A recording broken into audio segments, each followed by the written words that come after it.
How to sync WhatsApp contacts.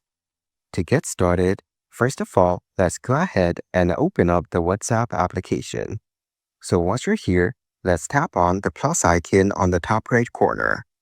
Once you're here, you will notice that there's an option to start a new chat. But for that, you will need to put in a new phone number. On the top here, you can see it's asking for access to your contacts. So let's go ahead and minimize the WhatsApp application. Now, you need to open up your phone settings. So let's tap on the Settings app, and after that, scroll down until you reach the WhatsApp application. Once you find it, tap on it. Now, from these options, you need to enable the Contacts option right here. Toggle it on to enable it. And once done, let's head over to the WhatsApp application again.